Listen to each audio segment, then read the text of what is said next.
Alguns alimentos típicos nesta época de Páscoa vão pesar no bolso do consumidor neste ano.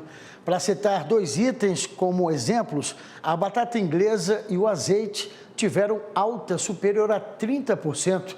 Agora, entre os pescados, quem optar pelo bacalhau já pode reservar espaço no prato, pois houve queda de mais de 2% nos valores.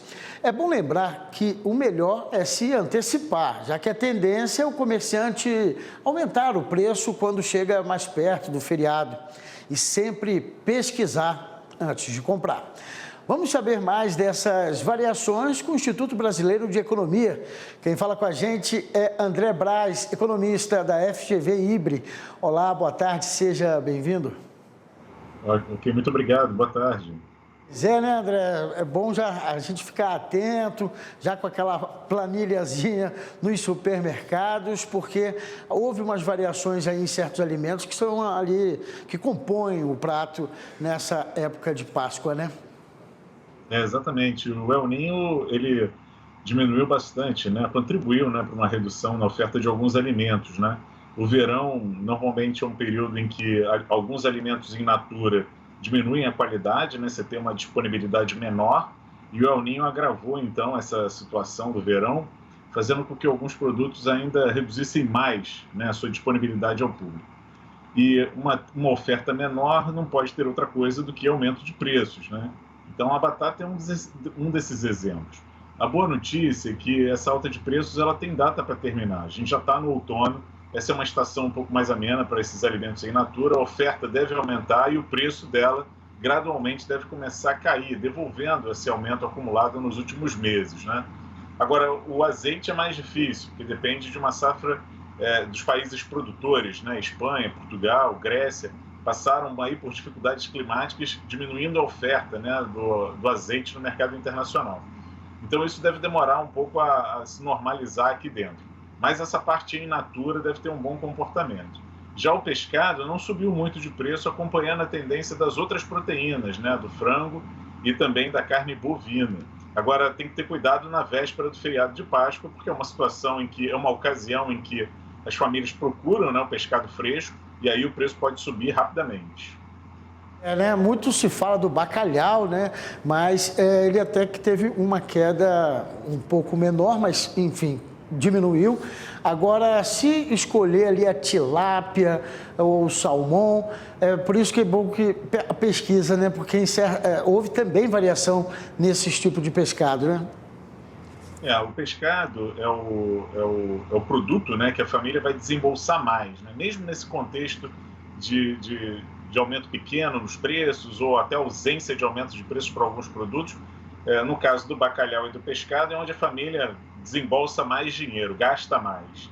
E embora eles não tenham ficado mais caros, a gente tem que procurar um lugar mais em conta, né, para comprar.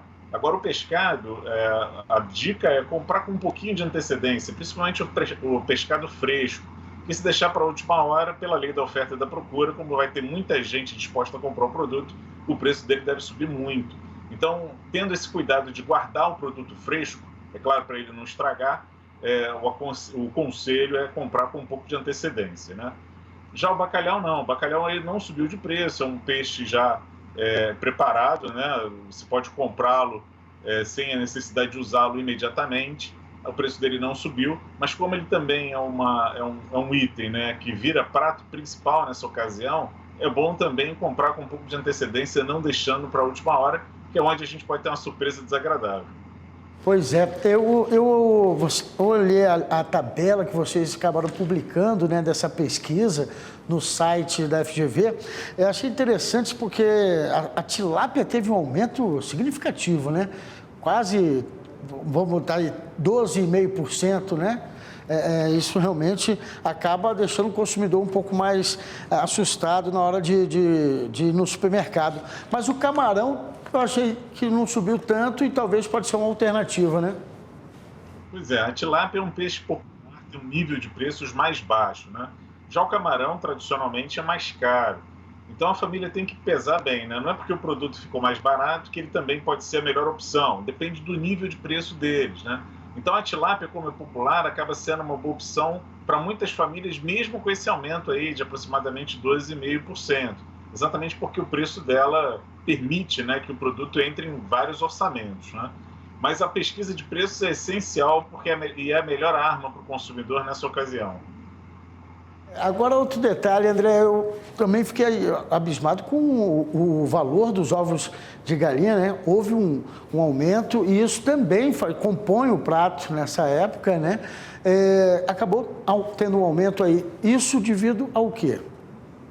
Então, o ovo ele passa por uma sazonalidade, né? Nessa época do ano ele realmente sobe de preço e a gente vê isso acontecer sempre na quaresma, né? Tem a ver com a própria preferência do consumidor, né? Muitos consumidores diminuem, né, o consumo de carne bovina, né, de carnes em geral, nessa época do ano, né, na quaresma, e aumentam o consumo de ovos, né, porque é uma fonte de proteína. Então, você deixa de comer a carne vermelha, passa a comer ovo nesse período de quaresma, e isso faz com que o preço do ovo suba muito. Mas é um aumento sazonal, ele passa, né? Depois da quaresma, com certeza o preço dele cai. Isso acontece praticamente todos os anos. Então, não é para se preocupar muito que o preço não deve se estabilizar nesse patamar mais alto. André, agora já que falamos de ovos, tem ovos de chocolate, né? Que também são bem tradicionais e simbólicos, né? Acaba que a criançada também exige, se o pai levar no mercado, mas eles também vão estar mais caros e parece que está ligado totalmente ali à matéria-prima, o cacau. O chocolate, assim como o chocolate em geral, é muito influenciado pelo preço do cacau, do açúcar, do leite. E desses três principais ingredientes, o que subiu mais foi o cacau, com uma alta de quase 80% nos últimos 12 meses. Então, o cacau realmente faz com que o chocolate venha mais caro nessa Páscoa.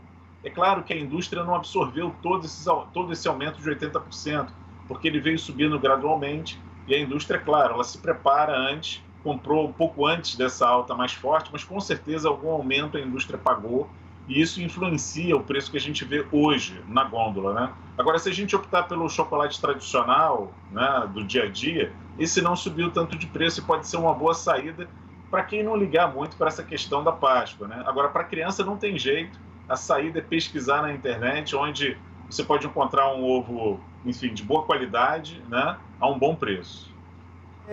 Aquela questão da lei da oferta, da procura, né? Não tem jeito. Agora, o cacau também teve um impacto por causa de condições climáticas também, né? Algumas regiões produtoras aí tiveram redução aí na produtividade. Exatamente ligado à oferta do produto. E para normalizar o preço, para a gente ter a chance de ter esse produto um pouco mais barato, só na próxima safra, né?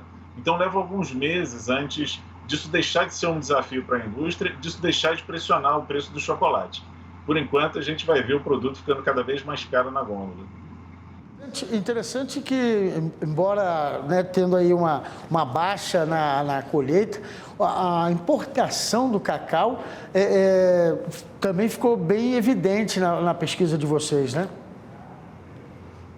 Sempre que há uma oportunidade de importar o produto, né, a um preço mais competitivo, né, a indústria acaba optando, né, o que pode não ser uma boa, né, para o produtor brasileiro, né.